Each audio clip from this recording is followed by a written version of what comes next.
नमस्कार, मैं GRS news के लिए गिरीश सिकरवार। आज के इस ब्लॉग में मैं बात करने वाला हूँ मोदी सरकार की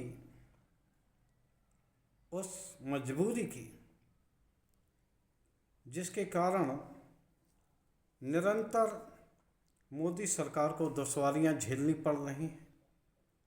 अपने निर्णयों को बदलने के लिए विवश होना पड़ रहा है। आखिर क्या ऐसे कारण हैं कि मोदी सरकार निरंतर बैकफुट पर आती हुई दिख रही है? इसमें सिर्फ एक ही कारण मुझे लगता है कि अब मोदी सरकार 3-0 के पास अपनी ताकत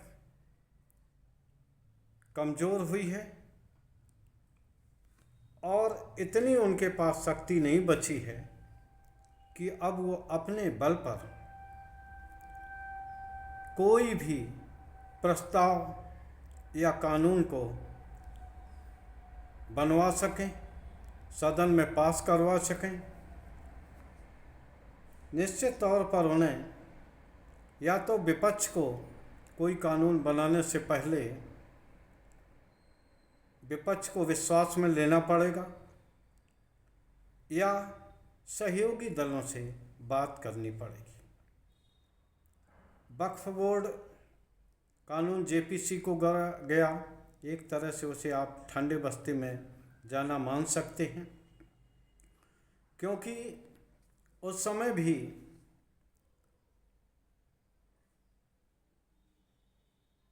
न सिर्फ विपक्ष का दबाव था बल्कि सहयोगी दल के लोग जो कि समर्थन दे रहे थे, जदयू और टीडीपी जैसी पार्टियां, अंदर खाने से उनके अंदर भी विरोध हो गया था।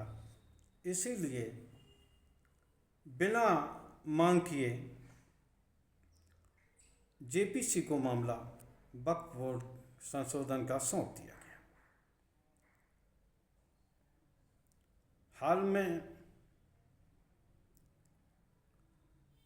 जो लेटरल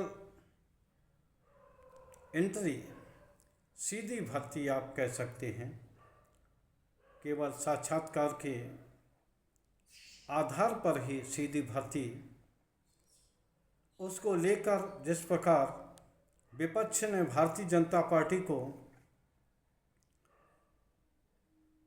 आरक्षण विरोधी ठहराने की कोशिश की, चूँकि इस समय चुनाव का माहौल है और हाल फिलहाल अभी 2 राज्यों में चुनाव होने हैं, आगे चल के और भी राज्यों में चुनाव होंगे। अगर एक बार भारतीय जनता पार्टी पर अगर ये चस्पा लगा कि वो आरक्षण विरोधी है, तो न सिर्फ उसकी चुनाव में लुटिया डूबेगी बल्कि आगामी जितने भी चुनाव होंगे संभवतः वो उससे उबर नहीं पाएगी। क्योंकि अभी हाल में ही उत्तर प्रदेश में जो उच्च न्यायालय का निर्देश आया, उसको किसी तरह योगी सरकार ने 69,000 भर्तियों में हाई कोर्ट के निर्णय को सिरोधार करते हुए सुप्रीम कोर्ट में न जाने के घोषणा करके जितना संभालने का प्रयास किया था, लेटरल एंट्री के मुद्दे ने उसको और भी गहरा कर दिया। विपक्षी दल ही नहीं, खुद को समर्थन देने वाले, सरकार को जो समर्थन दे रहे हैं, चाहे वो चिराग पासवान हो या जदयू हो, टीडीपी हो, हम हो या अन्य पार्टियां हों, सभी पार्टियां अंदर खाने से इस बात के लिए विरोध कर रही हैं। बसपा ने भी इस को लेकर विरोध प्रदर्शन करने का निर्णय किया है। कल सुप्रीम कोर्ट के निर्णय के खिलाफ भारत बंद का आयोजन दलित सामाजिक संगठनों ने किया है। निश्चित तौर पर उसमें भीम आर्मी, बसपा समेत तमाम दल उसमें शामिल होंगे। निश्चित तौर पर ये भारतीय जनता पार्टी के लिए परेशानी वाली बात है कि उन पर अगर आरक्षण विरोधी का तमगा लगता है। हाल में हालांकि लेटरल एंट्री 10 साल से जारी है और पूर्वी सरकारों ने भी कुछ चुनिंदा पद पर भर्तियां की हैं सीधे साक्षात्कार के जरिए, लेकिन चूंकि आयोग के जरिए नोटिफिकेशन जब हुआ 45 जगहों का, तो ये एक तरह का मुद्दा बन गया और विपक्षी दलों ने इसमें बारूद लगाने का काम किया। निश्चित तौर पर लेटरल एंट्री में आरक्षण का कोई प्रावधान नहीं है, उसमें सीधे तौर पर विशेषज्ञता वाले लोग भरे जाते हैं। तो विपक्षी दलों ने को घर बैठे ये मुद्दा मिल गया और चुनाव का समय है, तो विपक्षी दलों ने चुनाव को लेकर निश्चित तौर पर इस मुद्दे को भुनाना उचित समझा।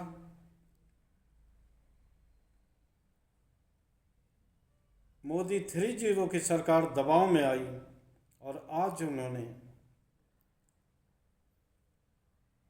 चिट्ठी लिखकर इस विज्ञापन को वापस लेने का निर्देश दिया है कार्मिक विभाग ने। भले ही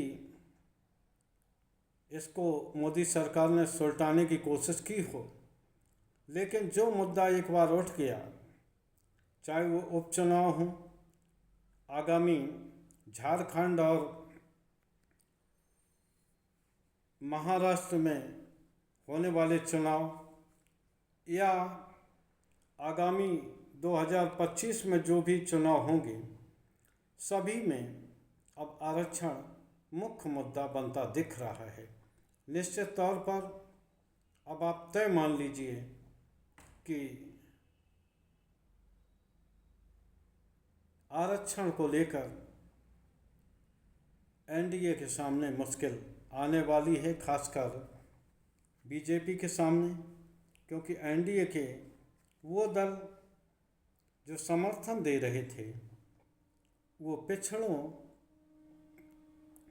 और दलितों को आरक्षण देने के लिए अब सरकार पर दबाव बनाएंगे। देखना ये है कि किस तरह से